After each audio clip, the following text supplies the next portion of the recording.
Recevoir quelqu'un qu'on a déjà reçu l'année dernière et que vous avez apprécié, dont je vous ai déjà parlé, c'est Enzo Bercati. Ouais, ovation.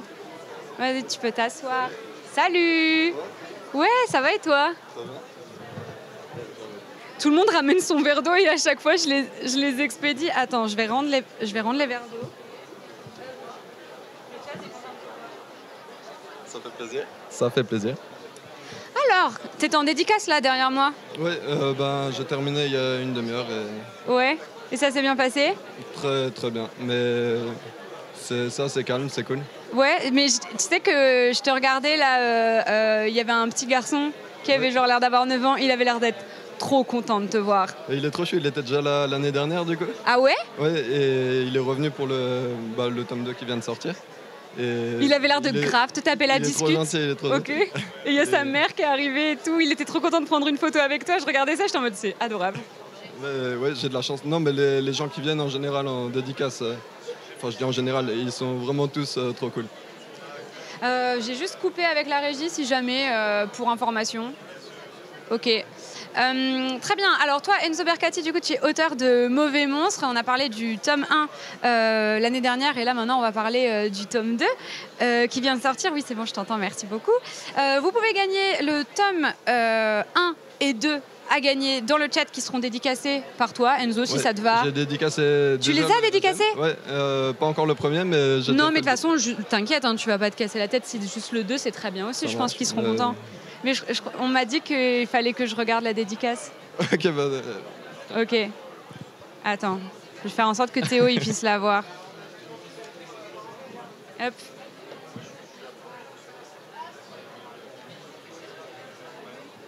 Mais non! On m'avait dit qu'il y avait des refs là. Regarde-moi ça! Elle est trop cool! Mais attends, mais tu t'es donné les cabines à poil? Mais en fait, c'est l'avantage, comme j'ai pas trop de monde, je peux me permettre de passer plus de temps dessus. Mais t'as même fait une boutique derrière et tout. C'est trop génial! Putain, merci beaucoup, elle en jette! J'espère que ça va plaire à celui qui va la gagner, du coup. Oui, regarde le chat. Ils sont refaits. Incroyable, trop cool. Putain, elle déboîte. Tu pourras m'en faire une à moi aussi, s'il te plaît? Ouais, bien sûr, bien sûr. Si t'as quelque chose que tu veux en particulier. Elle est trop cool, Héloïse, vraiment. Hein. Putain, tu t'es donné. Hein. Trop bien. Vous avez de la chance de la gagner. Hein. C'est trop cool. Elle est trop belle, je suis fan. Voilà, pour avoir la chance de la gagner, vous faites hashtag Mauvais Monstre dans le chat. Du coup, ça se passe le festival pour toi depuis tout à l'heure, enfin depuis que t'es arrivé avant-hier? Ouais, très bien. En vrai, moi j'aime trop l'ambiance parce qu'il y a vraiment tout le monde qui est super sympa. J'ai l'impression que tout le monde se parle. Enfin, ouais. Il y a une ambiance de fou. Et il y a plein de... t'as fait des expos, toi? Ouais, j'ai fait l'expo Bergère Guerrière en live mercredi soir. Et après, j'ai regardé l'expo de Moto Adjo, du coup. Mais c'est la seule que j'ai faite. C'était au musée d'Angoulême. C'était très cool, hein, vraiment, trop bien. Parce que toi, au final, tu visites pas vraiment, quoi. Tu un petit peu. Moi, j'ai fait aussi Bergère Guerrière ce matin. Ah, trop bien. C'est trop impressionnant, même de voir les planches originales. C'est trop beau. Ouais, vraiment, c'est trop beau. Hein. J'aime trop ce qu'elle fait, Amélie Flégé, au dessin. Vraiment trop cool. C'est ton deuxième festival, du coup, en tant qu'auteur. C'est ça. C'est la classe, non? Écoute, je suis super content. Trop bien. Alors, Mauvais Monstre tome 2, c'est ta deuxième bande dessinée. Et en fait, l'année dernière, j'avais envie de te poser une question et je sais pas pourquoi je l'ai pas fait. Et cette année, je me suis dit, mais j'aurais trop dû lui demander ça. Moi, je me demande comment ça s'est passé ta rencontre avec Glénat, parce que c'est littéralement ta première bande dessinée. Et genre, elle est éditée chez Glénat. C'est ouf, tu vois, t'es super jeune, c'est incroyable. Ouais, mais c'est ma première BD, mais c'est pas la première proposition que j'ai fait en fait. J'ai rencontré Robin, donc mon éditeur chez Glénat, il y a 3 ou 4 ans, je crois, au Festival de la BD. Du coup, il y a des rencontres qui sont organisées et il faut faire la queue un peu. Ouais. Et en gros, dans quel cadre? Dans un cadre vraiment global, quoi. Genre, ouais, enfin vraiment, tu montes un dossier, tu peux le présenter. Et il y a différentes maisons d'édition et donc si ça plaît, ça peut aboutir sur un projet. Et moi, pour le coup, le projet que j'avais proposé, c'était pas Mauvais Monstre. C'était une autre histoire, mais qui n'a pas abouti. Et voilà, donc j'ai gardé le contact de Robin il a été intéressé par Mauvais Monstre. Et Mais c'est comme ça que ça s'est fait. il a vu que c'était stylé ce que tu faisais là et t'as retenu. Et après, quand t'es arrivé avec Mauvais Monstre, c'était good quoi. Ouais, ce projet le tentait plus en tout cas que l'autre. Et ça fait quoi du coup de voir son nom chez un gros éditeur comme ça Tu t'attendais à ça ou pas? En fait, un petit peu parce qu'au final, à partir du... Enfin, on dirait que c'est prétentieux, c'est parce que... Non, c'est pas prétentieux, t'inquiète. Je veux dire, à partir du moment où j'ai commencé à l'écrire en sachant que ce serait édité chez Glénat, c'était un peu la finalité quand même. Ouais. Mais c'est toujours super bizarre de le voir en magasin et même de voir des gens le lire ou des choses comme ça. Et justement, oui, grave, c'est hyper impressionnant, j'imagine. Ouais. Et du coup, tu peux nous expliquer un petit peu Mauvais Monstre, ça parle de quoi? Ouais, je te fais le pitch que je sors à Vas-y, sors-le. Ça se passe dans un univers où il y a tous les adolescents qui obtiennent un monstre, qui vont garder jusqu'à la fin de leur vie. Et Héloïse, la protagoniste... Pardon? Ouais, parle bien dans le micro. Ok, excuse. Et Héloïse, la protagoniste, elle va se retrouver avec un mauvais monstre qui est un monstre super laid avec des pouvoirs. Super laid, le pauvre, le jugement. Non, mais il devait être plus moche que ça au début. Ouais. Et en fait, elle va hésiter entre essayer de le changer en monstre normal ou alors utiliser ses pouvoirs pour se venger de ceux qui la harcèlent à l'école. Et on voit beaucoup de références pop culture dans Mauvais Monstre. Il y a du Naruto, j'ai vu du One Piece. C'est quoi tes références? En fait, j'aime bien caser des trucs que j'aime bien dans ce que je fais. Mais en fait, comme tu as un décor qui est moderne et actuel, tu peux te permettre de caler plein de trucs, ça fera pas vraiment anachronique ou quoi. Et puis même, je peux me permettre de parodier les choses comme l'univers change, c'est prétexte à tout changer. Et je sais pas si j'ai mis un astérix aussi dans le premier. Et en fait, comme tous les humains ont un monstre, j'ai fait Obélix avec son monstre, c'est Astérix quoi. Mais trop bien. Non mais tu vois, dans l'idée je peux parodier. Attends, non mais là c'est le 2 du coup, on l'a pas. Je peux pas te montrer l'exemple mais... Ok. Mais j'aime bien cacher des petits détails comme ça. Donc, il y a des easter eggs partout, j'en ai vu plein. Hein. Faudra qu'on en reparle. Ça marche. Donc oui, voilà, donc des références manga, du coup, un petit peu de rap français aussi, j'ai vu beaucoup. C'est vrai, t'as remarqué? Ouais, j'en ai remarqué. Okay. Et je me demandais si tu dessinais en musique, justement. Ouais, en fait, en musique ou en série, en film, en podcast. Ah ouais, tu dessines même devant des séries et des films et tout, ça te déconcentre pas? C'est pas un travail d'écriture à proprement parler, j'ai l'impression que c'est un truc qui est un petit peu plus mécanique.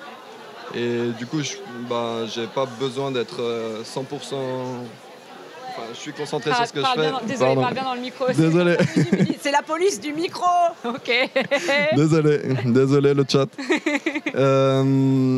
Voilà, je sais plus ce que je disais. Oui, pardon. Du coup, tu disais que c'était assez mécanique pour toi et que du coup, film, série, tout ça, c'est ok. Tu peux regarder en même temps que tu dessines. Mais quand t'écris... Quand j'écris, c'est différent. En général, je mets de la musique, mais peut-être sans parole ou des trucs comme ça. Ouais, on est d'accord. Hein, sinon, ton cerveau, il essaye de faire autre chose. Ouais, du coup, tu as quoi comme rêve de rap français si tu as 2-3 sons à nous donner qui ont rythmé ton travail sur Mauvais Monstre? 2-3 sons Le tome 2, du coup. Le tome 2, ok. Je vais citer Green Montana parce que j'ai mis son album dans la voiture du policier. Ouais. Je crois que j'ai mis Amnésie de Damso aussi. Ah ouais? Et sinon, qu'est-ce que j'ai fait d'autre comme... Il y a une référence à Carly Rae Jepsen. Ah ouais? Ah oui, je l'ai vu celle-là. La sonnerie du coup de... Ouais, attends, elle est où? Tu l'as en tête ou pas? Attends, je peux te la retrouver. Ça, je l'ai vu. Et tu sais que j'ai bugué parce qu'en fait, Carly Rae Jepsen, elle s'est sortie en 2013-2014, un truc comme ça, je crois, 2015 peut-être. Du coup, ça commence à dater. Et en fait, je lis ça. Hey, I just met your monster baby. Et j'étais, and he's much cuter than my need baby. Et j'étais en mode, pourquoi ça rythme quelque chose que je connais? Et genre, mon cerveau, il a fait qu'un tour. Et j'ai fait, oh, c'est vraiment le Hey, I just met you. Trop drôle. C'est cool que du coup, ça se reconnaisse. Ouais. Et... Si t'as la ref, comme je t'ai dit, mon cerveau, il a un peu bouclé. Et après, je suis en mode, ah non, mais c'est bon, je l'ai. J'ai la ref. Légende. Mais ouais, du coup, trop bien. Et donc, c'est 2-3 sons qui ont accompagné ton travail sur Mauvais Monstre. Merci. Parce qu'en plus, quand tu mets des posts sur Insta, souvent, tu mets des sons de rap français, notamment. Et je me dis, ça serait cool de savoir ce qu'il écoute un petit peu. Pour l'anecdote, le Mauvais Monstre, ça vient d'un morceau de Zedune Pavarotti. Ah ouais? Ouais, et enfin, du coup, dans son morceau Monstre, il y a. Enfin, je vais pas chanter, je t'épargne ça. J'ai chanté Mais, Call Me Maybe là. Ouais. Mais du coup, il y a. Enfin, ouais, il dit Mauvais Monstre, et je me suis dit, bah, l'appellation, elle est cool parce que ça fait. Je sais plus le nom de la figure de style qui. Ah ouais. Enfin, bon, voilà, j'ai trouvé ça. Le chat va avoir le nom de la figure de style que c'est, genre Mauvais Monstre. C'est genre un. Non, je vais dire des bêtises. Non, mais ils vont l'avoir. Une oxymore? Ouais, c'est ça. Une allitération aussi. Oxymore. Ouais. Mais c'est oxymore, ouais. C'est vrai que c'est un peu un pléonasme aussi. Mauvais Monstre. Ouais. Genre comme monter en haut. Tu t'as dit monter en haut, pléonasme. Mais ça rappelle tes cours de français. Héloïse, du coup, le personnage principal de cette bande dessinée, c'est un peu un anti-héros. Elle boude souvent, elle fait la tête, elle n'est pas hyper sympa avec tout le monde, même si elle est extrêmement attachante au final, évidemment. Je me suis dit, quelle référence tu as utilisée pour écrire ce personnage de Héloïse? Bah, peut-être un peu de moi. Mais... Ah ouais? Toi, t'es pas sympa. C'est pas que je suis pas sympa, mais c'est qu'il y a un truc adolescent un peu où t'as envie de critiquer et tout. Et... Enfin, je sais pas. Elle est saoulée, en fait, par plein de choses. C'est ça. Et je trouve que c'est... Enfin, je voulais essayer de la rendre humaine, en tout cas. Et après, son caractère, il est surtout venu du fait qu'au départ, moi, je voulais parodier les Magical Girls. Et du coup, c'est tout le temps des petites filles super positives. Et voilà, je voulais prendre. Il leur arrive des trucs horribles, mais elles ont le smile, elles se transforment avec leur super robe à paillettes et elles passent à autre chose. Exact. Et même, elles ne voient pas forcément le mal, alors que Héloïse, c'est l'inverse un peu. Elle cherche la petite bête, elle fait la gueule, D'ailleurs, est colérique. Elle a un mauvais monstre et tu dis dans la BD que le monstre, c'est un peu une matérialisation de l'âme au final. Moi, je dis qu'il y a une croyance effectivement qui est... Ah, mais c'est pas forcément vrai du coup. Les croyances, c'est interprétable de la façon que tu veux. Je découvre Enzo et je le trouve vraiment sympa et intéressant. Le chat est super gentil. Ça fait plaisir. Avec toi. Et j'ai vu d'ailleurs un poster de Daria et tu as fait un post Instagram où elle se déguise en Alissa de The End of the Fucking World. C'est aussi des inspi pour Héloïse, ces deux personnages comme ça qui tirent la gueule. Complètement. Bah, en fait, je me suis demandé, Daria, c'était évident parce que c'était dès le premier tome, je l'ai mis en poster dans sa chambre. Pour Alissa, Alissa, ouais, c'est ça. Ouais, Alissa, ouais. Je me suis demandé après coup quel personnage lui correspondrait le mieux et voilà, c'est à ça que j'ai pensé. Ouais, parce que t'as fait des posts Insta où t'as demandé des recos aux gens en mode comment je pourrais dessiner Héloïse. Ouais, et exact. Du coup... Et il y a quelqu'un qui m'avait proposé du coup de la faire déguiser en son personnage préféré. Et voilà. Du coup, et tu t'es dit c'est quoi son personnage préféré en fait? C'est ça. Mais je trouve que c'est trop intéressant même d'imaginer quel morceau pourrait être leur préféré ou des choses comme ça. Peut-être que ça leur apporte un peu de substance, tu vois, genre de la profondeur, du coup. J'essaye, après je sais pas si ça a vraiment d'impact sur... Mais peut-être que oui, hein, dans l'intention que tu leur donnes au final, et peut-être que si ça t'aide pas maintenant, ça t'aide plus tard pour voir... Ouais, c'est vrai. C'est vrai. Des fois ça me donne des idées après coup auxquelles j'aurais pas pensé.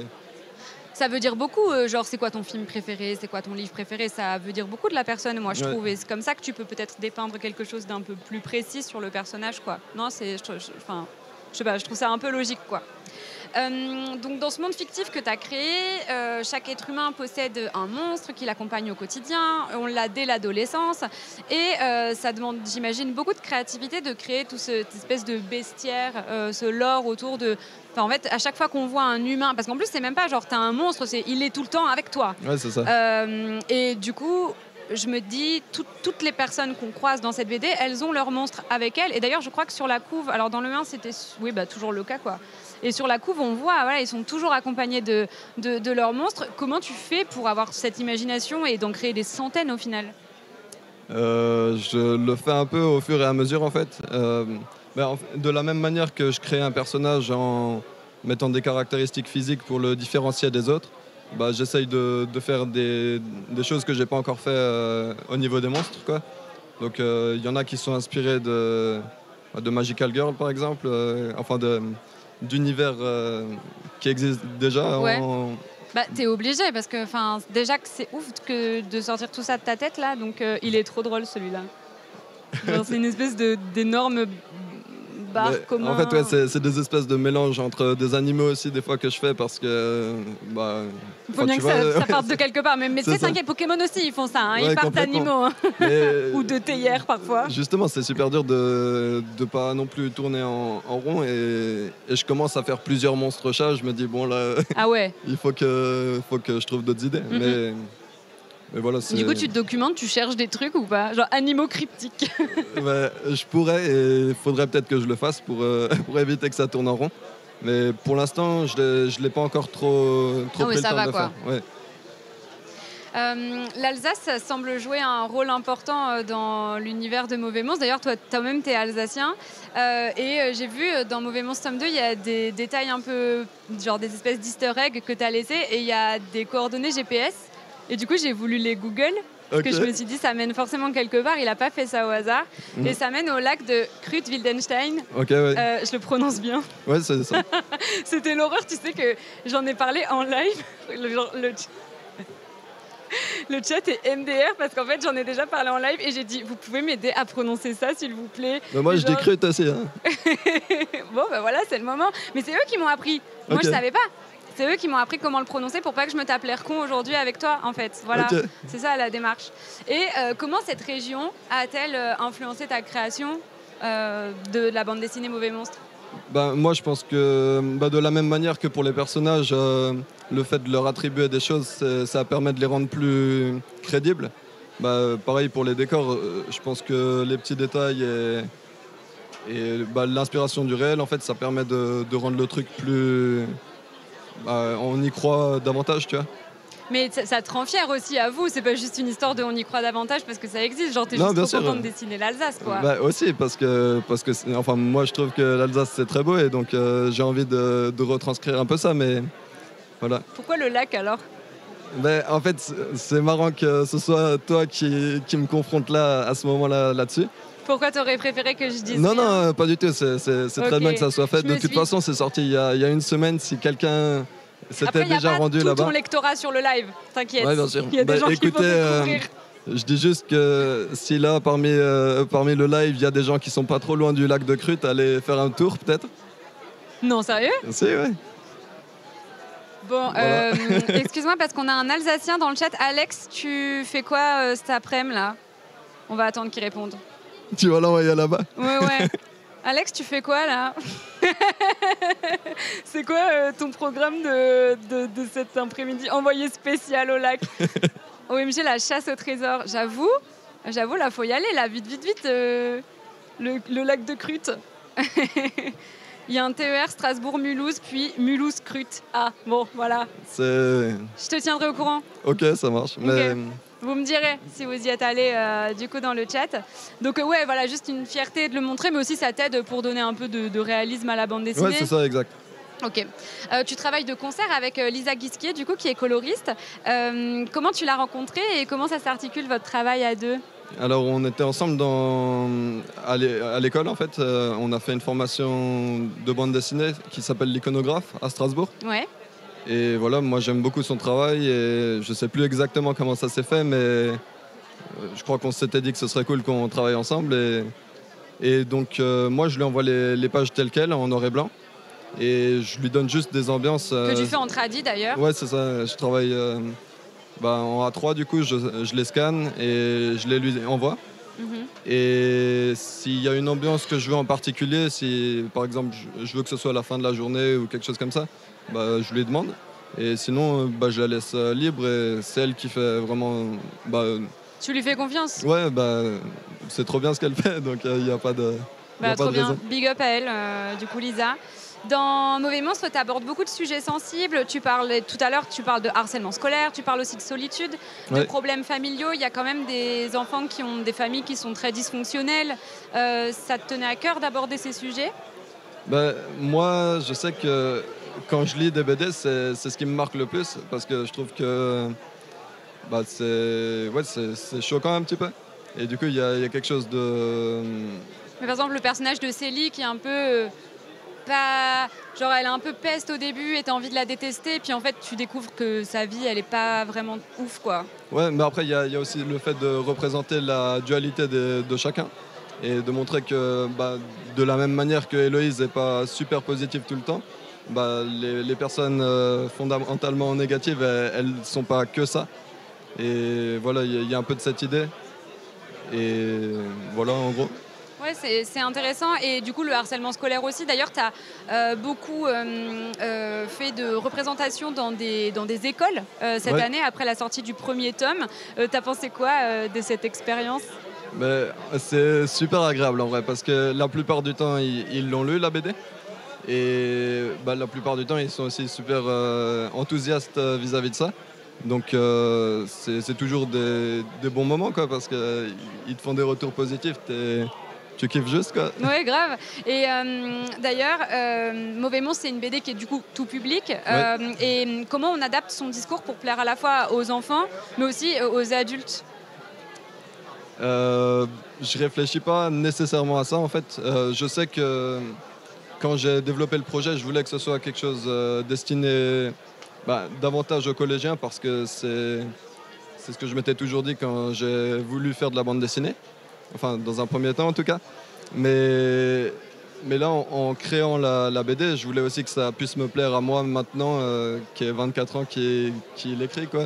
Mais moi, à un moment donné, dans le tome 2, j'ai vraiment rigolé à haute voix. Tu m'as fait mourir de rire. Je me suis dit, mais t'es trop drôle. Elle est vraiment drôle, en fait, cette BD. Merci beaucoup. Et je pense que c'est ça aussi qui fait que, du coup, que ça va parler aux enfants, mais pas que. Parce que moi, je me suis tapé des barres en la lisant. Ça fait super plaisir. Ouais, vraiment, vraiment trop bien. Et du coup, comment tu réfléchis quand tu écris tes dialogues comme ça parce que vraiment, je l'ai trouvé vraiment trop marrante. Le tome 2, encore plus que le tome 1. J'essaye de pas faire moins bien, quoi. Mais, ouais. En fait, je passe vraiment beaucoup de temps sur les dialogues, à toujours les réécrire pour essayer de trouver la meilleure façon de raconter. Parce qu'une même scène, en vrai, tu peux la raconter de plein de façons différentes. Et donc, j'essaye un petit peu de me casser la tête à trouver... à rendre le récit intéressant, en tout cas à la lecture. Ouais, et pareil, du coup pour les blagues, c'est juste genre t'es un petit comique, quoi. Je sais pas. Non, mais j'essaye d'en faire parce que c'est un projet jeunesse et j'aime quand il y a des blagues en général, tu vois. Donc... Tu parlais tout à l'heure tes interventions. Je t'ai fait parler tout à l'heure de tes interventions dans des écoles. Et en fait, t'as raconté un truc sur Insta qui m'a fait un peu mourir de rire. Et j'aimerais bien que tu le racontes aujourd'hui. Ouais, bien sûr. Il y a un des élèves qui t'a demandé le sort d'un de tes personnages. Alors, malheureusement, on n'a que le tome 2 ici. J'aurais bien aimé vous montrer, mais je crois que la régie a les assets. Mais dans le tome 1, il y a un trou qui est fait dans l'école. Et il y a un de tes personnages qui passe dans ce trou et qui hurle à l'aide, et on le revoit plus de la bande dessinée. Et du coup, tu as eu une question. En fait, on me l'a posé plusieurs fois même. C'est vrai? Mais non, mais tu vois, pas de la même façon. Non, j'ai traumatisé personne. Mais techniquement, on ne sait pas ce qui arrive à ce personnage, et il pourrait être passé juste à l'étage en dessous ou être encore dans le sol, quoi. Et du coup, il y a un des élèves qui m'a dit est-ce que vous pouvez le faire réapparaître dans le tome 2 pour qu'on voit qu'il est encore vivant et tout. Et, je sais pas ce qui m'a pris, mais moi je lui ai dit non. Et je m'en suis voulu après. Je me suis dit j'aurais pu lui dire autre chose, je sais pas. En fait, t'aurais pu lui dire n'importe quoi, genre ouais, non, mais il a été pris en charge par les secours, ou il reviendra plus tard, ou peut-être qu'il va bien, ou non, mais il est chez ses parents en convalescence, mais non, tu lui as dit il est mort en fait. Non, mais comme en fait, tous tes espoirs. Je lui ai même pas dit qu'il était mort, mais c'est juste que j'aime bien qu'on sache pas qu'il y ait un peu ce flou. Et bon, c'était peut-être bête de l'avoir dit à ce petit. Mais non, c'est marrant en vrai. Moi, ça m'a fait trop rire. J'espère qu'il n'est pas traumatisé. On pense à toi. Il s'en souviendra tout le temps. À la fin du tome 1, tu remercies Greg et Mathis qui ont laissé leurs traces dans l'album. Ouais. Et j'ai mené ma petite enquête, comprends que j'ai stalké à mort. Et je me demandais s'ils n'étaient pas à l'origine des graphes qu'il y a dans la BD. Alors c'est le cas pour Mathis, c'est lui qui a fait tous les sabres. D'ailleurs, ils sont aussi sur la couverture. Ouais. Là, il y en a un sur le deuxième. Et vous pouvez vous amuser à les chercher. Il y en a un peu partout qui sont cachés dans les deux albums.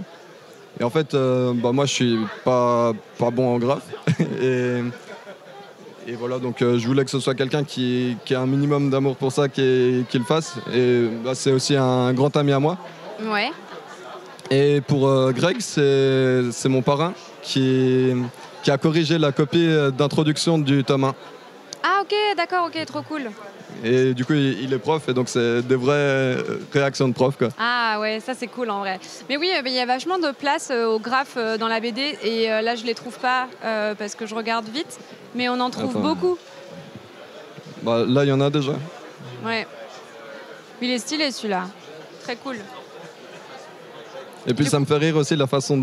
du coup, Lisa, elle les colore à chaque fois, et c'est vrai que ça leur donne un autre aspect à chaque fois. Elle le colore et toi tu lui fais confiance aussi, quoi. Pareil, c'est son choix de couleur, il est très bien. Ouais, grave. Trop bien en vrai. Trop bien. Journalisme ou stalker, j'avoue que je fais un peu peur. Mais je me suis dit que si je lui disais la vérité, que j'avais grave stalké, je me suis dit il va le prendre mieux, tu vois. J'ai décidé de briser la glace. Et donc on arrive à la fin de cette interview tous les deux, et je me demandais c'est quoi tes projets pour la suite? Alors le tome 3 déjà, parce que je suis en train de travailler dessus. Et je monte aussi un autre projet en ce moment, donc ça va peut-être prendre un peu plus de temps, surtout si je dois finir le tome 3 d'abord. Mais j'ai d'autres projets en cours. Et voilà. Et tu peux pas en dire plus? Je peux en dire plus. Ce serait un format plus long, dans un style légèrement plus réaliste, enfin moins cartoon en tout cas. Et pas de fantastique, mais un petit peu d'étrange et de... Enfin voilà, dans l'idée c'est ça. Ok, en vrai, merci beaucoup. Trop hâte de lire ça, trop hâte de la suite aussi. T'as pas de date pour la suite de Mauvais Monstres? Non, pas encore. Je travaille encore à l'écriture, donc au moins 1 an. Ils veulent que tu restes, on veut pas qu'il parte. Il a l'air super sympa, je l'aime trop. Et ils sont trop gentils. Non, il reste. Enzo va... C'est qui le prochain que je prenne sa place? Du coup, très bien, Enzo va interviewer les auteurs de Bombix à ma place, et moi je vais vous laisser ici. Tu vas gérer, hein? Ouais, t'inquiète. Merci beaucoup de m'avoir invité. Merci à toi, c'était trop bien d'échanger. Si jamais vous avez loupé l'interview de Mauvais Monstre tome 1, elle est disponible sur les chaînes YouTube Replay de Glénat et la mienne. Il y a ce tome dédicacé du coup avec le hashtag Mauvais Monstre dans le chat. Magnifique dédicace, merci beaucoup, merci 1000 fois. Je vais te donner le mien parce que j'ai trop envie d'une dédie aussi. Elle est trop cool, et il va y avoir le tirage au sort dans quelques instants. Donc voilà, et on va recevoir les auteurs de Bombix. Il va y avoir pas mal de grabuches du coup, et je vais vous montrer Storyville. Oui, merci Enzo, à plus. Je vais vous montrer du coup la dédicace de Loïc Verdier qu'il a fait pour Storyville, qu'on a reçu tout à l'heure. Tadam! Je l'ai même pas vu moi, attends. Ah, mais il y a même le pseudo! Ah, Virtula, bienvenue, c'est pour prendre un cours, pour donner un cours. Amitié, Loïc. Trop chouette. Incroyable. Alors, Virtula, t'as trop de la chance. Elle est magnifique. Je la regarde plus que je la montre. Désolée. Ouais, elle est vraiment géniale. Donc, bravo à vous. C'était pour Storyville dont on a parlé tout à l'heure avec Loïc Verdier.